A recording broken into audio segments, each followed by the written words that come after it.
Gracias, primero que todo, por sacar este tiempo de esta noche para poder alinear un poco de conocimiento y actualizarnos en cómo podemos hacer actualmente una aplicación de una herramienta que es súper valiosa para el laboratorio de hemostasia, que tiene diferentes usos y aplicaciones y que nos ayudan de una manera muy importante a poder detectar estos inhibidores en plasma. Es muy importante que a nivel de la región, a nivel de Latinoamérica, distintos países podamos compartir nuestras experiencias para que asimismo podamos entender cuáles son las dinámicas y las actualidades en el laboratorio de hemostasia que ha evolucionado mucho en los últimos años, con las guías, con las recomendaciones internacionales, en donde nosotros de manera paralela también podemos ir probando cómo funcionan en nuestros laboratorios de manera local. Para poder llegar al entendimiento del concepto del paralelismo es importante partir de la base. Y la base siempre es comprender por qué se prolongan los tiempos de coagulación cuando nosotros encontramos una alteración de los tiempos de coagulación, porque es lo que posteriormente nos va a llevar a la sospecha de una alteración de la coagulación y nos va a llevar a entender cómo debemos estudiar estas alteraciones de la coagulación. En primer momento, el paralelismo aplica tanto para las alteraciones de la vía intrínseca como de la vía extrínseca de la coagulación. Por eso los primeros dos conceptos que traigo es por qué se prolonga el TP. El TP se prolonga al igual que el TTPA por causas congénitas o por causas adquiridas. Sin embargo, estudiar la alteración de un tiempo de protrombina es un poco más sencillo porque el único factor que tenemos ligado a esta vía de estudio de la coagulación es el factor 7 de la coagulación. Entonces aquí es más fácil cuando tenemos una prolongación del tiempo de protrombina, estudiamos la deficiencia del factor 7. Sin embargo, hay causas adquiridas que no debemos dejar de lado y siempre hacemos diagnósticos diferenciales en el que pensamos en las causas congénitas, es decir, aquellas con las que van a nacer estos pacientes, y aquellas causas adquiridas que son las que van a tener de manera secundaria a otras comorbilidades o a otras patologías. En las causas adquiridas vamos a ver también que hay puntos comunes entre lo que puede llevar a hacer una prolongación del TP y del TTPA, como por ejemplo las alteraciones hepáticas, como por ejemplo la presencia del inhibidor lúpico o anticoagulante lúpico, que también es conocido de esta manera. Y en el caso del TP, pues principalmente por el uso de algunos cumarínicos como la warfarina o la deficiencia de vitamina K. En el caso del tiempo de tromboplastina parcial activado, TTPA, TPT, PTT, como también se llama de distintas maneras en la región, aquí es importante, además de las causas congénitas, identificar las causas fisiológicas, que son unas de las razones en las que no pensamos con tanta frecuencia. Entonces, en las causas fisiológicas es importante identificar y tener presente que los neonatos o estas poblaciones de recién nacidos van a tener una prolongación natural del tiempo de tromboplastina parcial activado durante al menos los primeros 6 meses de vida por su inmadurez hepática y porque de manera natural nacen con un desbalance en la hemostasia, donde algunos factores van a estar más incrementados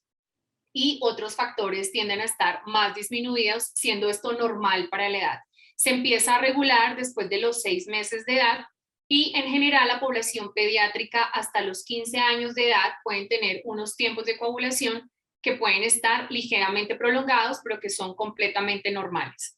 Otra condición fisiológica a tener en cuenta en la prolongación del TTPA es el valor del hematocrito. El hematocrito por encima del 55%, es decir, aquellos pacientes poliglobúlicos van a tener una prolongación, una falsa prolongación de este tiempo de coagulación gracias a una pérdida de la relación entre la proporción de sangre que tiene el paciente, esa cantidad de plasma en un paciente poliglobúlico que va a ser menor, versus la cantidad de citrato que existe en el tubo de toma de muestra. Entonces se pierde esta proporción y en estos pacientes hay que aplicar una fórmula de corrección antes de tomar la muestra, donde la fórmula de corrección lo que nos lleva es a disminuir la cantidad de citrato para balancearlo a la cantidad de plasma en un paciente poliglobúlico. Por supuesto, dentro de las causas ya congénitas y patológicas están la deficiencia de los factores de la vía intrínseca de la coagulación y otros como la enfermedad de von Willebrand, donde se puede el tiempo de coagulación estar normal Puede estar limítrofe o puede estar prolongado dependiendo de la severidad y la disminución de este factor de la coagulación. Sin embargo, en las causas adquiridas, resalté aquí en mayúscula y en color azul un poco lo que nos va a llevar a la comprensión del paralelismo, y es la presencia de inhibidores específicos de la coagulación, presencia de inhibidores inespecíficos como el anticoagulante lúpico o el inhibidor lúpico, presencia de inhibidores adquiridos, como es una condición que sucede en hemofilia adquirida, y también presencia de inhibidores farmacológicos, como sucede con el caso de las heparinas. Estas 4 situaciones son causas adquiridas que requieren de la herramienta del paralelismo para poder hacer una apropiada diferenciación diagnóstica, sobre todo en aquellos pacientes que pueden tener concomitantemente 2 tipos de inhibidores en el mismo momento. Las indicaciones para el estudio de los tiempos de coagulación pues han sido descritas en la literatura, pero un alto porcentaje del seguimiento a tiempos de coagulación se da en el escenario preoperatorio,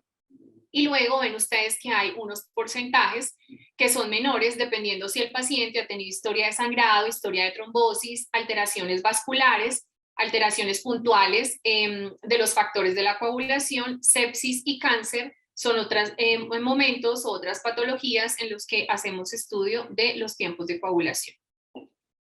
Cuando nosotros tenemos una prueba de coagulación básica alterada, el segundo paso o el siguiente paso dentro de ese deber ser algorítmico es hacer la confirmación del tiempo de coagulación, eliminando todas estas barreras preanalíticas que se llevan un alto porcentaje de errores en los resultados que se presentan a los médicos. Eliminando esta parte, el siguiente paso es hacer la confirmación y una prueba de mezclas. La prueba de mezclas va a ser muy orientativa porque lo que nos va a ayudar es a identificar si el paciente tiene verdaderamente una deficiencia de un factor o tiene la presencia de un inhibidor, y es muy orientativa para saber y estimar un poco si el inhibidor es específico o es inespecífico o puedan estar de manera concomitante. No dejando de lado que hay inhibidores farmacológicos como la heparina, que desde la parte técnica, cuando uno hace análisis en el laboratorio en un paciente que tiene una muestra heparinizada, puede tener un comportamiento muy similar, casi mimético, a un inhibidor específico como en hemofilia, un anti-8. Por eso hay que tener mucha precaución y una muy buena correlación clínica con los datos que obtenemos de paciente para no entregar resultados que no correspondan a esa realidad de paciente. Entonces, siguiente paso, prueba de mezclas para hacer confirmación de tiempo, identificar deficiencia de factor, presencia de inhibidor y orientar hacia el tipo de inhibidor que presenta el paciente. Y en la prueba de mezclas, pues básicamente vamos a tener este escenario que ustedes ven acá, y aquí nuevamente para reforzar el mensaje de la importancia de los datos clínicos para la interpretación y la orientación diagnóstica. Este es un caso real de un tiempo de coagulación de un paciente con 98.3 segundos de TTPA, que se mezcla con un plasma testigo de 30 segundos, y lo que queremos ver es si hay corrección o no al hacer esta proporción de partes iguales.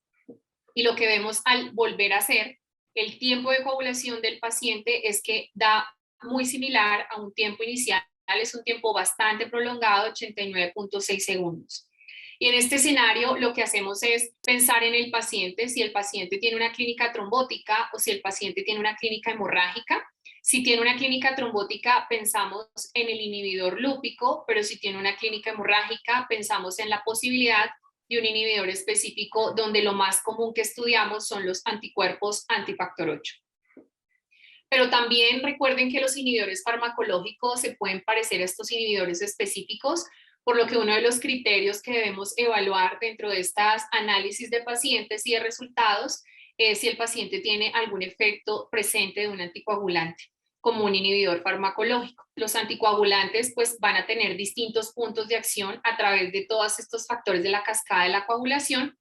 pero lo que nos enfoca hoy en día la conferencia es la presencia de anticoagulantes como inhibidores indirectos, y conocemos como inhibidores indirectos a las heparinas, bien sean las heparinas de bajo peso molecular o a las heparinas no fraccionadas. Y se llaman indirectos porque para atacar a sus factores de la coagulación, que llamamos blancos terapéuticos, como el factor 10 activado o la trombina, necesitan de un mediador que potencializa su efecto anticoagulante, como la antitrombina. Entonces siempre debemos descartar la presencia de estos anticoagulantes o inhibidores farmacológicos, dentro de los estudios de laboratorio para seguir avanzando en la diferenciación diagnóstica. Otra de las causas por las que se prolonga, además de los inhibidores farmacológicos, un tiempo de coagulación se puede prolongar por la presencia del inhibidor lúpico. Y el inhibidor lúpico puede dirigirse, como ven ustedes aquí en esta imagen de vía de cascadas de la coagulación, puede dirigirse contra cualquiera de los complejos de fosfolípidos proteínas en esas vías de la coagulación, no solamente contra la vía extrínseca o la vía común, sino también contra la vía intrínseca de la coagulación.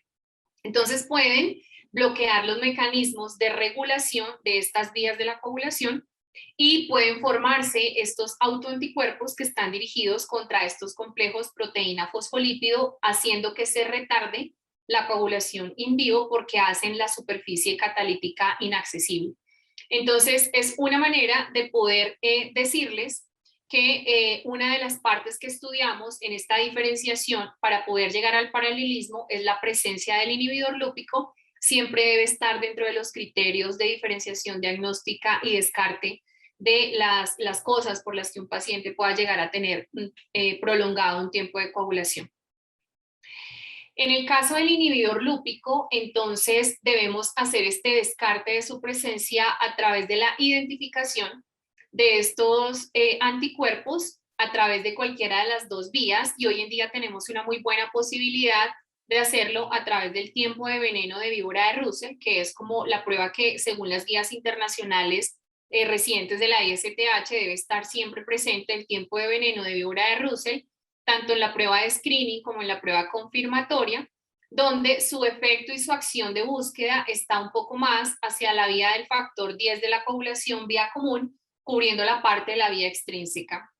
Sin embargo, debemos poner una prueba adicional, que es una prueba basada en fosfolípidos, como el Silica Clotting Time, que va a identificar la presencia de estos anticuerpos dirigidos contra los factores de la vía intrínseca de la coagulación, tanto en una prueba screening como en una prueba confirmatoria. Podemos hacer detección de sensibilidad, es decir, que nos diga si está presente o no el anticoagulante lúpico a través de reactivos de TTPA que sean sensibles, sí. Podemos hacer esta búsqueda de sensibilidad, pero a través de esto no podemos hacer la confirmación de su presencia. Por lo que no es lo mismo tener una identificación de un PTTA sensible anticoagulante lúpico que una prueba que tenga screening y confirmación contra esta vía intrínseca de la coagulación. Entonces es importante tener clara esa diferenciación.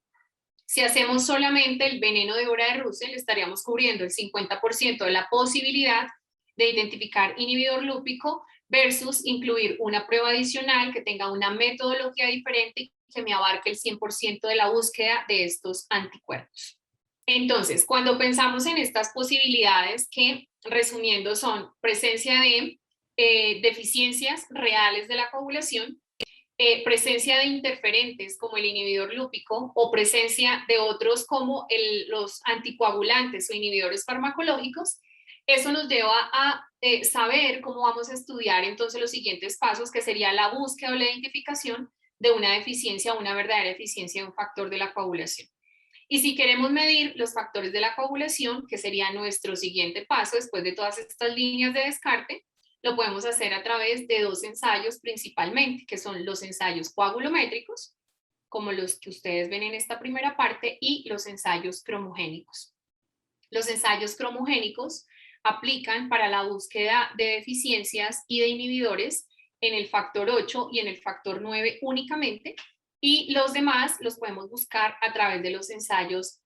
coagulométricos. Sus diferencias están basadas en la forma en la que pueden generar la reacción in vitro. Los ensayos coagulométricos utilizan la activación de toda la cascada de la coagulación partiendo de los factores de contacto.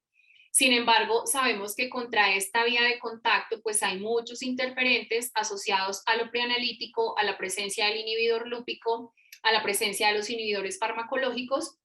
que tienen un alcance incluso a factores de contacto. Y mientras tanto, los ensayos cromogénicos arrancan aquí en esta parte de la mitad de la vía de la coagulación, de la vía común. Ya les muestro dos gráficas para que sea un poco más clara la diferenciación para ustedes, pero el cromogénico arranca en la vía común. Eso hace que al arrancar en esta parte de la vía común se eliminen todos los factores interferentes que puedan estar presentes en la vía intrínseca de la coagulación, lo cual le confiere una mayor especificidad a la medición del factor 8 y del factor 9 de la coagulación. Entonces, ¿cómo sucede esto? Para hacer una determinación de un factor 8 por un ensayo coagulométrico, pues simplemente lo que hacemos es una activación de toda la vía intrínseca de la coagulación desde los factores de contacto en un plasma diluido que entra en contacto con un reactivo que tiene estos fosfolípidos purificados, que tiene un activador de la vía, y con la adición del cloruro de calcio, pues efectivamente se desencadena toda la coagulación hasta que podemos medir la formación de un coágulo o de la formación de una fibrina que podemos medir, y eso se compara en una curva de referencia o una curva de calibración donde podemos establecer el porcentaje de actividad del factor 8 respecto a esa curva de referencia que se ha elaborado.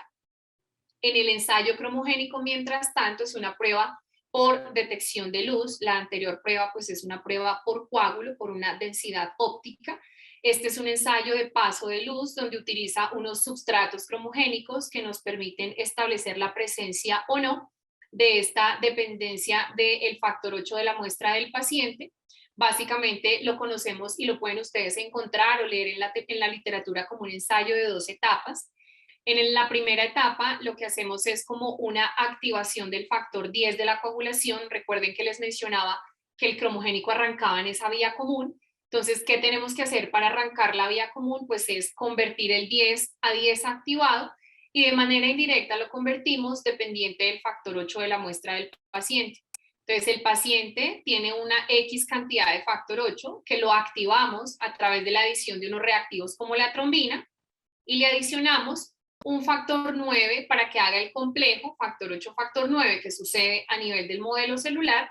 y en adición de fosfolípidos y calcio, pues logra activar este factor y lo convierte en una enzima ya completamente activa que podemos medir en el siguiente paso, que se llama la etapa 2. Entonces, la etapa 2 es medir cuánta cantidad de factor 10 activado tenemos a través de un substrato cromogénico específico que libera un color, y esto nos permite saber de manera indirecta cuánta cantidad de factor 8 tiene el paciente, porque a mayor cantidad de factor 8, mayor conversión a factor 10 activado y por supuesto mayor luz vamos a tener aquí en esta segunda etapa y viceversa. Pero entonces, ¿hay algunas recomendaciones específicas para hacer estos ensayos de factor? Efectivamente, sí. Las guías recientes de la Federación Mundial de Hemofilia nos entregan las recomendaciones que aparecen en la pantalla. De alguna manera nos dicen, por ejemplo, que los ensayos cromogénicos o coagulométricos que utilizamos en los laboratorios deben estar calibrados con calibradores que hayan sido trazados y avalados por la Organización Mundial de la Salud. Hace muchos años utilizábamos calibradores que provenían de plasma de muestras de pacientes. Esto ya no es una práctica que sea muy segura, y la expresión lleva a que el uso de calibradores comerciales, calibradores validados por la Organización Mundial de la Salud, lleva a que la expresión de las unidades de la presencia de factor ya no sea en porcentaje, sino en unidades internacionales por decilitro. Ante la sospecha, por ejemplo, de un paciente que tiene una alteración del factor 8 de la coagulación, la Federación Mundial de Hemofilia nos recomienda realizar los 2 ensayos para hacer el diagnóstico inicial, es decir, hacer el ensayo coagulométrico y el ensayo cromogénico, sobre todo en aquellos pacientes que tienen hemofilias leves o moderadas, donde pueden pasarse muy fácilmente de una clasificación a la otra cuando tienen valores que están muy borderline de la clasificación de la hemofilia. Pero miren esta recomendación tan importante que nos menciona, y es que aquí dicen que ante la presencia de anticoagulante lúpico, se recomienda usar reactivos de TTPA que para poder medir esos factores sean insensibles al anticoagulante lúpico, porque el anticoagulante lúpico es uno de los mayores interferentes que tenemos cuando queremos hacer medición de los factores de la coagulación. Entonces, siempre el anticoagulante lúpico será un interferente. Tenemos que buscar la forma de descartarlo, y una forma de hacerlo es justamente a través del paralelismo. Y aquí hay otra recomendación puntual que tiene que ver con el paralelismo, y es que en estos ensayos de una etapa Debemos usar diluciones de la muestra que estén dentro de esta curva de calibración, pero que además realicemos al menos 3 diluciones diferentes a este plasma que queremos testear para identificar la realidad de la deficiencia de un factor de la coagulación. Y guarden estos dos datos claves porque es lo que vamos a ver cuando entremos en el capítulo de paralelismo. 3 diluciones diferentes y excluir la presencia de anticoagulante lúpico. Entonces, ¿qué pruebas vamos a condensar en este capítulo de paralelismo que tienen que ver mucho con el diagnóstico diferencial en hemofilia y en coagulopatías que son más de origen combinado, pero en hemofilia lo usamos mucho? Es tener un tiempo de coagulación, en este caso normal, para el caso de la deficiencia de 8, tener un tiempo de tromboplastina parcial activado que está prolongado, tener un factor 8 de la coagulación que va a estar disminuido versus el valor de referencia límite, y tener la presencia también de unos inhibidores, que es el paso final de estudio de estas deficiencias de la coagulación. Y es que a todo factor disminuido le medimos el inhibidor que le corresponde para identificar que exista o no la presencia de inhibidores de la coagulación. Pero entonces tenemos que entender además qué son los inhibidores en hemofilia. Son anticuerpos de clase IgG tipo 4 que van a interferir con la función de este factor o factores de la coagulación,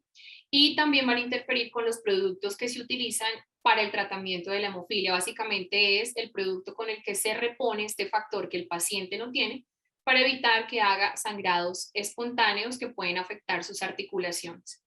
Los inhibidores se consideran presentes cuando se definen a partir de un título mayor a 0.6 unidades Bethesda, y son significativos cuando se encuentran en más de 2 ocasiones, montados en momentos diferentes o analizados en momentos diferentes en un periodo de 4 semanas, es decir, 2 detecciones en 30 días van a empezar a ser inhibidores que son significativos por encima de este punto de corte que es 0.6.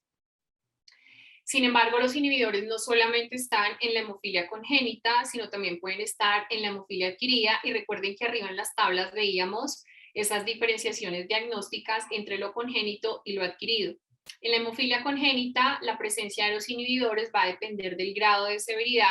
Se presentan con una alta frecuencia en la hemofilia severa, es decir, en aquellos pacientes que tienen menos de una unidad internacional decilitro de presencia de factor 8 o factor 9, bien sea si es hemofilia A o hemofilia B. Y esta búsqueda es muy importante porque va a llevar a que los clínicos puedan hacer las apropiaciones de sus tratamientos para evitar que estos inhibidores pues, puedan ser un fuerte interferente en la respuesta que puedan tener los pacientes a los tratamientos en hemofilia.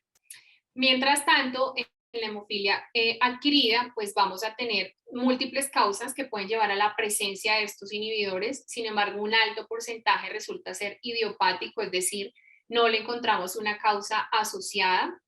Por lo general, dentro de las enfermedades que se describen pueden llevar al desarrollo de estos inhibidores de manera adquirida son las enfermedades autoinmunes, la malignidad, trastornos en la piel, hipersensibilidad, algunos medicamentos y el embarazo. Son de las condiciones que se han descrito y reportes de casos que muestran que pueden estar asociados a la presencia de este tipo de inhibidores. La hemofilia adquirida tiene una grave característica, y es que es un trastorno hemorrágico que primero es raro, pero es potencialmente mortal. También es causado por estos autoanticuerpos, como sucede con el inhibidor lúpico, y se dirigen específicamente contra un factor de la coagulación, donde con mayor frecuencia se dirigen contra el factor 8 de la coagulación. Su incidencia es rara, pero también tenemos una alta tasa de subdiagnóstico por ser un trastorno autoinmune raro, distinto a la hemofilia congénita y, como les mencionaba, grave y potencialmente fatal. Esto tiene unas poblaciones que le ayudan a la alta sospecha de la búsqueda de estos inhibidores, que son las mujeres alrededor de los 35-40 años en el periparto, y los adultos mayores que están alrededor de los 65 o 70 años, donde presentan previamente un estado clínico normal, no tienen antecedentes familiares ni personales de tener una alteración de la coagulación, que de repente aparecen con un PTT prolongado y con estas manifestaciones en piel de grandes hematomas que deben ser tratados rápidamente en el corto tiempo. Sin embargo, estos inhibidores van a tener una cinética y un comportamiento diferente. Si es hemofilia congénita, los llamamos inhibidores tipo 1. Si es hemofilia adquirida, los llamamos inhibidores tipo 2. La diferencia entre uno y otro no tiene que ver mucho con los aspectos técnicos de la titulación intralaboratorio. En realidad, para detectar cualquiera de los dos tipos de inhibidor, aplicamos la misma técnica de búsqueda. Sin embargo, es mucho más difícil titular de manera más precisa en unidades Bethesda un inhibidor en hemofilia adquirida, porque casi que la relación un poco se pierde por más que hacemos diluciones de la muestra del paciente y ponemos un plasma en reacción, siempre van a quedar anticuerpos que están por ahí sueltos, libres, que interfieren y que no alcanzamos a titular de una manera como muy contundente. Distinto a lo que pasa en hemofilia congénita, que la reacción es básicamente una unidad de anticuerpo por una unidad de factor contra la que se dirigen, y allí podemos hacer una titulación que es mucho más cercana. ¿Qué pasa con estos inhibidores? Pues que el individuo no va a poder producir este factor de la coagulación y va a interferir con ese proceso de hemostasis, bloqueando la acción o favoreciendo su salida rápida de la circulación. Entonces, lo que vemos es que estos inhibidores van a neutralizar completamente la actividad coagulante del factor 8 y después de que reaccionan, pues ya no se mantienen cuantificables, pueden perder fuerza rápidamente a medida que vamos haciendo diluciones seriadas de la muestra del paciente y esperamos que caiga en un rango específico para poder entregar un título al médico que le permita estimar la potencia de estos inhibidores. Así que los inhibidores pues se van a clasificar de acuerdo a su potencia también y a su presencia y a la duración. Pueden ser clínicamente relevantes, que son estos que mencionamos en la definición de la Federación Mundial de Hemofilia. Son aquellos que se documentan en 2 ocasiones distintas por encima del título de referencia, que es 0.6, en un periodo de máximo 4 semanas. Tenemos inhibidores clínicamente significativos y son aquellos que no permiten que se recupere el paciente cuando se le infunde un factor de la coagulación para suplir esta deficiencia de factor. Después de que se infunde el factor, hacemos una medición, le medimos el factor 8 y si este factor está inferior al 66%, después de que tomamos la muestra a los 15 minutos de la infusión, decimos que el paciente es candidato a tener un inhibidor clínicamente significativo que no permite que se recupere con la puesta del factor de reposición. Pero no pierdan de vista que hay inhibidores transitorios. Podemos tener inhibidores transitorios como en hemofilia, hay tanto inhibidores transitorios como el inhibidor lúpico que van a desaparecer en el tiempo. En hemofilia específicamente son inhibidores que inicialmente fueron positivos, pero que cuando lo medimos a los 6 meses después de esa documentación inicial, continúan a pesar de este desafío antigénico de infundir factor para su tratamiento, se negativizan 6 meses después de esta documentación inicial. La evolución de las técnicas de inhibidor también se describen en la literatura y la recomendación que nos entrega hoy la literatura actualizada es migrar de la modificación de los ensayos de Bethesda que nos dejó la doctora Carol Casper desde 1975 y la actualidad es el ensayo modificado de Nijmegen descrito desde 1998 que mejora la especificidad de la presencia de estos inhibidores, sobre todo cuando se encuentran en títulos bajos es de 0.6 a 2.0 unidades Bethesda. Entonces, para poder sacar esta titulación de inhibidores, pues tenemos distintos tipos de ensayos, como los que ven en la diapositiva. Podemos hacer inhibidores por los métodos coagulométricos, por los métodos cromogénicos, por métodos inmunofluorescentes y por técnicas de ELISA convencional. ¿Qué tenemos aquí que resaltar? Que los ensayos coagulométricos pues pueden ser modificados, como les mencionaba, por otro tipo de inhibidores lúpicos o farmacológicos. Entonces ahí tenemos que hacer una muy buena diferenciación. Los ensayos cromogénicos no van a tener interferencia por inhibidores específicos como anticoagulante lúpico. Los inmunofluorescentes son los más sensibles de todas las técnicas, sin embargo están limitados porque necesitan infraestructuras de inmunofluorescencia especializadas. Y los ensayos de ELISA nos permiten detectar la presencia del inhibidor, pero no podemos titular la cantidad de inhibidor presente y esta es la limitante del ELISA. Entonces, la recomendación es hacer el ensayo de Nijmegen modificado por el ensayo o coagulométrico o cromogénico, según decida el laboratorio, según aplique para el tipo de paciente que quieren analizar, y simplemente establecer un cálculo de las unidades de TESDA, pues basados en una técnica que combina el paciente, combina el uso de búferes especiales que mantienen el pH de la muestra, que evitan el consumo exagerado del factor de la coagulación, lo cual aumentaría, por ejemplo, la titulación de los inhibidores de una manera falseada, por lo cual en esta técnica pues hay que cuidar la calidad de la muestra, hay que cuidar el pH de la mezcla, hay que cuidar la incubación para que finalmente podamos obtener un resultado que sea confiable y que correlacione de una manera muy precisa con la clínica del paciente. Entonces, básicamente, después de hacer estas técnicas de diluciones de muestra y cálculos, medimos en un analizador automatizado el factor residual, es decir, cuánto factor me queda después de que pongo a reaccionar un plasma normalizado con unas muestras de paciente que han sido previamente diluidos, donde está el inhibidor. Vamos a ver qué tanto se consume en esa mezcla y posterior a eso pues podemos establecer el cálculo a través de una gráfica semilogarítmica o a través de la formulación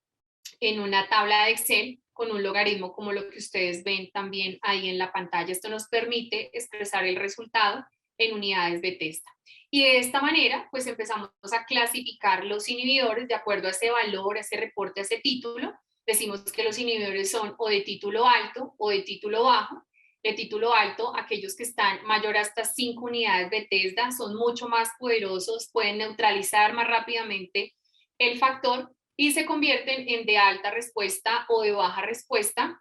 dependiendo de el título del inhibidor que tanto rebasa esas 5 unidades de TESDA, dependiendo de cómo responde a esta exposición repetida de los tratamientos que se utilizan en los pacientes y pues que pueden desencadenar o no los nuevos inhibidores que pueden ir desapareciendo lentamente conforme los tratamientos se van administrando en estos pacientes para el manejo de los inhibidores. Pero ¿por qué toda esta historia de los inhibidores? Porque les mencionaba también que pueden tener efectos combinados o presencia concomitante del inhibidor lúpico con un inhibidor específico anti-8. Es decir, que tendrían un inhibidor inespecífico con un inhibidor específico al mismo momento, y esto sí que dificulta mucho más la titulación y la búsqueda en el laboratorio para hacer esta diferenciación. En la tabla que ustedes ven en pantalla, lo que encuentran es cómo son estas diferencias entre un inhibidor lúpico y un inhibidor anti-8. En el inhibidor lúpico, el TTPA, cuando uno lo mezcla con un plasma normal, no corrige, mientras que en el inhibidor anti-8 no corrige, pero estos tienen además un efecto tiempo-temperatura, es decir, que para poder detectar estos inhibidores específicos debo hacer la incubación de la muestra del paciente en esta técnica de inhibidor para poder potencializar su efecto. Digamos que le gusta el calor, le gustan los 37 grados, le gustan las 2 horas de incubación, y con esto lo que uno va a ver es que va a haber una prolongación adicional por estos efectos de tiempo-temperatura. En el anticoagulante lúpico, cuando hacemos estas pruebas que tienen una gran cantidad de fosfolípidos, logramos hacer una neutralización, mientras que en los inhibidores anti-8, pues por más fosfolípidos que vayamos a añadir a la muestra, no logramos una neutralización de los mismos.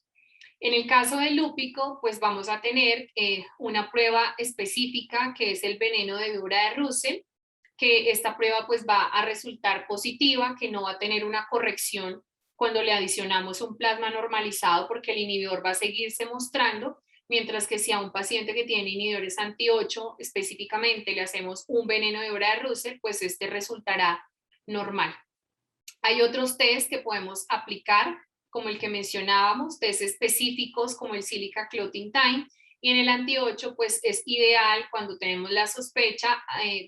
de efectos combinados, utilizar los ensayos cromogénicos. ¿Qué puede pasar en el anticoagulante lúpico? Y es una de las razones por las que usamos paralelismo, es que pueden tener concomitantemente varios factores de la coagulación disminuidos. Entonces, muchas veces los médicos asocian esto a errores preanalíticos, pero eso es un puede ser. De la realidad de lo que puede pasar en coagulación es que varios factores de la coagulación estén disminuidos por la presencia de un anticoagulante lúpico, y lo que pasa muchas veces es que se repiten y se repiten las muestras, pensando en errores preanalíticos, pero hay que pensar en la presencia de un anticoagulante lúpico ante esta situación. Si es específico el inhibidor contra el factor 8, pues lo único que vamos a encontrar disminuido pues será el factor 8 de la coagulación. Entonces, más o menos, lo que puede tener uno cuando tiene el efecto de un inhibidor lúpico en los factores de la coagulación es que cuando nosotros medimos el factor con la dilución normal que traen los analizadores en general, pues nos va bajito, aquí en este ejemplo dio 14. Y a medida que nosotros diluimos o aplicamos diluciones mayores a la muestra del paciente, lo que ustedes ven acá es que progresivamente el factor de la coagulación va a ir aumentando hasta que llega a una normalización. Esto hace pensar y confirma que el factor no está deficiente por una deficiencia real del paciente, sino es una falsa deficiencia por la presencia de un inhibidor lúpico. Entonces, en el paralelismo, lo que nosotros buscamos es encontrar una verdadera deficiencia de la coagulación para la investigación de laboratorio ante una sospecha clínica de estas deficiencias que los médicos les interesa saber, sobre todo porque las diferencias en los tratamientos también son bien marcadas. No es lo mismo tratar una deficiencia real de la coagulación que una deficiencia adquirida secundaria a un inhibidor lúpico. Los tratamientos son diferentes y por esta razón, cuando tenemos esta sospecha en pacientes que antes no tenían ningún diagnóstico de coagulopatía, que aparecen con deficiencia de un factor repentino o cuando aparecen con múltiples deficiencias de los factores, lo que tenemos que hacer es diluir la muestra del paciente. Y aquí miren las 3 diluciones diferentes que nos decía arriba las recomendaciones de la Federación Mundial de Hemofilia, 3 diluciones diferentes a esa muestra de plasma del paciente. Entonces, básicamente, basados en los puntos de calibración de esa curva de calibración que les mencionaba, porque esto solamente aplica para ensayos de coágulo, el paralelismo no se puede hacer en los ensayos cromogénicos, solamente en ensayos coagulométricos, basados en esa curva de calibración que también les mencionaba previamente, lo que vamos a observar es cómo se comportan estas diluciones de paciente.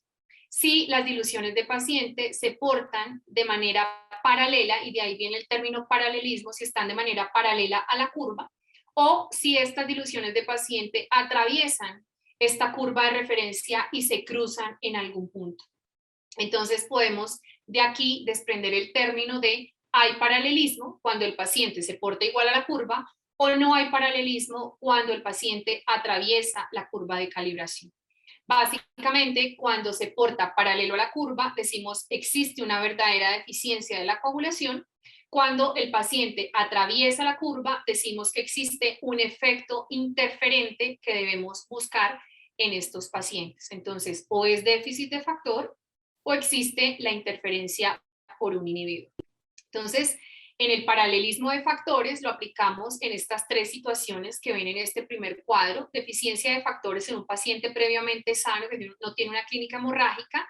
deficiencias combinadas de factores de coagulación, donde lo que más frecuentemente nos consultan es deficiencia concomitante de factor 8 y 9, que puede existir como deficiencia, sí, es una deficiencia combinada rara, sí, por eso hay que hacer siempre la búsqueda de este paralelismo. O cuando tenemos un paciente que tiene un anticoagulante lúpico positivo y que adicional tiene factores de la coagulación disminuidos. En ellas, en estas 3 situaciones, es donde debemos siempre aplicar el paralelismo. ¿Para qué sirve? Para aumentar la calidad de los resultados en estos ensayos de factor y para poder revelar las posibles interferencias que pueden afectar estos test de la coagulación, donde ya mencionamos los tipos de inhibidores que pueden estar presentes desde el principio de la presentación. Entonces, ¿cómo utilizamos este paralelismo? Tengan en cuenta estas 4 recomendaciones. La primera, 3 diluciones. Ahí dice de 2 a 3 diluciones en la referencia, pero les sugiero 3 diluciones del plasma a analizar. El resultado de estas muestras diluidas siempre deben estar dentro del rango de linealidad del test, es decir, basados en ese máximo permitido de lectura del analizador que estén utilizando. Los resultados de varias diluciones del test deben mostrar o no este paralelismo respecto a esta curva de calibración, y las diluciones de la muestra de este plasma del paciente más las que realiza el calibrador deben ser tomadas dentro del rango de parametrización. ¿Esto qué quiere decir? Que hacer extrapolaciones o puntos adicionales que estén por fuera de las curvas de referencia o de las recomendaciones que da casa matriz no son apropiadas para interpretar el paralelismo. ¿Cómo entregamos los resultados a los médicos? Pues esto va a tener una media que es como el 100% de los resultados diluidos y saca un promedio de estos 3 resultados que han sido replicados diluidos y nos va a sacar una media de los resultados corregidos donde saca el porcentaje de cada dilución y luego saca como un factor de corrección incluida su dilución para sacar los cálculos de los resultados que hemos corregido con el paralelismo.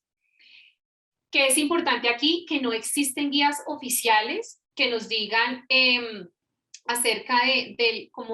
uso del paralelismo, una guía como si existen las guías de Lúpico, las guías de von Willebrand, las guías de hemofilia, no existe como guía oficial como tal. Se basa en análisis de matemáticos o estadísticos que nos entrega así, obviamente, literatura reconocida, indexada en revistas que nos pueden dar como el aval del uso y cómo se han mostrado en los pacientes y los casos que se analizan a nivel mundial, pero son análisis matemáticos y estadísticos. Entonces aquí básicamente se comparan pendientes de las curvas, se chequean algunos valores como el R cuadrado de los analizadores, o se chequea, por ejemplo, la varianza para mirar cómo cambian estos recálculos entre el primer valor y los valores diluidos, pero es básicamente cálculos matemáticos o estadísticos, por lo que cumplir los 4 criterios de la diapositiva anterior, que esté todo dentro de las valoraciones de casa matriz, dentro de la linealidad, dentro de la curva de referencia, es lo que nosotros mejor podemos hacer para garantizar los resultados. Cuando nuestros pacientes entonces tienen pues estos interferentes, ustedes que van a encontrar pues una muestra de un paciente que tiene múltiples interferentes como el inhibidor lúpico que hace que se prolongue el TTPA, pero que cuando yo lo diluyo en muestras adicionales o muestras seriadas, pues vamos como casi que quitando el efecto del inhibidor lúpico. Es como decir, permiso señor lúpico, para un lado permítame medir el factor real que tiene el paciente y pues se recalcula el valor de la concentración de factor. Entonces, básicamente lo que tenemos es en este ejemplo una muestra de un paciente que no tiene inhibidor. Las tecnologías hoy en día de manera automatizada pueden hacer el paralelismo. Las tecnologías que no lo tienen, lo que hacemos es hacer las diluciones de estas muestras de paciente por fuera del analizador y simplemente ponerlas en el analizador ya diluidas para que hagan la medición del factor de la coagulación que requiere. Sin embargo, los cálculos pues ya no podrán ser automatizados, sino van a tener que ser calculados los valores promediados manuales y las diferencias o los coeficientes de variación entre una determinación y la otra. Cuando son automatizados es más fácil, saca todos estos valores que les mencionaba, el valor medio 100%, el valor recalculado porcentual de las diluciones y también saca unos coeficientes de variación que le permite a uno establecer las diferencias entre una y otra medición. Entonces, adicional a esto, puede sacar como unos mensajes de alarma o unos avisos donde le dice que hay alguna fuente de error o interferencia que el laboratorista debe analizar y saca estos valores primarios y los valores corregidos que nos permiten pues saber de una manera visual mucho más rápida las diferencias entre estas diluciones. Entonces aquí en este caso de ejemplo pues es una muestra sin inhibidor. Tenemos una línea verde que es como la curva de referencia y la línea azul que es la línea paralela de paciente. Como ven ustedes se comporta paralelo, es decir, es una verdadera deficiencia de factor. Distinto a lo que pasa en esta gráfica que ven ahí, es un paciente que efectivamente tiene un inhibidor. Aquí genera unas alarmas de paralelismo donde dice que uno o más de las diluciones está excediendo estos valores estadísticos y estas medias y varianzas, dice como que tiene que analizar y cuando uno mira la curva, pues lo que ve es que la curva de calibración, que es esta, está completamente atravesada por los valores de los 3 puntos de dilución que se analizaron en este paciente. Entonces uno dice aquí no hay paralelismo, debemos buscar el factor interferente. ¿Qué es lo que ustedes pueden llegar a ver en los resultados? Pues estos ejemplos son bien bonitos porque además de los valores numéricos, de los valores ya más matemáticos y estadísticos, pues también les permite evaluar estas gráficas o estas curvas de calibración. Aquí les muestra entonces el valor inicial y el valor corregido. Aquí vemos que el valor corregido es bastante similar entre ellos. Lo mismo pasa en este ejemplo de esta parte, donde acá está la alarma, podemos ver la alarma en el reporte, podemos ver el comportamiento de la curva y podemos ver los valores corregidos. ¿Cuál es el valor que vamos a reportar? Pues vamos a reportar la media porcentual de los valores corregidos, donde ya nos ha probado que van ascendiendo a medida que se diluye la muestra del paciente y que las variaciones entre ellos pues son aceptables, donde la variación no puede ser más del 15% entre una y otra dilución. Estos son otros dos casos de reportes reales de paralelismo. Entonces ven ustedes aquí, paciente que es completamente paralelo, es decir, reportamos tranquilos la deficiencia del factor, al igual que en este otro ejemplo. Sin embargo, existen algoritmos diagnósticos guía, donde más se publican estas concomitancias de inhibidores y estas interferencias es en las hemofilias adquiridas, es donde más algoritmos podemos encontrar. Y lo que les quiero mostrar de acá es como todo parte del hilo conductor que ha llevado esta conferencia y es, partimos de un tiempo de coagulación prolongado de manera aislada en este caso, partimos de una historia clínica del paciente, si tiene o no un sangrado que sea explicado o inexplicado, que descartamos la presencia de estos anticoagulantes farmacológicos, como ya vimos la heparina, y que seguimos con este paso que es el TTPA para poder identificar si pues corrige o va a seguir prolongado. Y si corrige, pues consideramos la deficiencia de factores de la coagulación, donde lo más común que medimos es el factor 8. Si este factor 8 está normal, pues podemos considerar la presencia del anticoagulante lúpico y que sea la causa de la prolongación de este TTPA, pero el factor 8 puede estar reducido y puede estar reducido dependiendo de la clínica del paciente, si el paciente sangra o si el paciente no sangra. Si el paciente tiene este factor 8 reducido y no sangra, pues nos vamos a estudiar el anticoagulante lúpico, pero adicional a confirmar la deficiencia por un ensayo cromogénico. Recuerden que el ensayo cromogénico no tiene interferencias para anticoagulante lúpico. Entonces, si yo tengo el lúpico más un 8 bajo, pues le mido el 8 por un ensayo cromogénico que me quita la interferencia del anticoagulante lúpico. Sin embargo, si el paciente sangra, es muy importante consultar o interconsultar con los especialistas, en este caso con los hematólogos, para que ellos puedan hacer esta confirmación diagnóstica, pedir los ensayos de inhibidores y dar el tratamiento apropiado que corresponde a estos pacientes.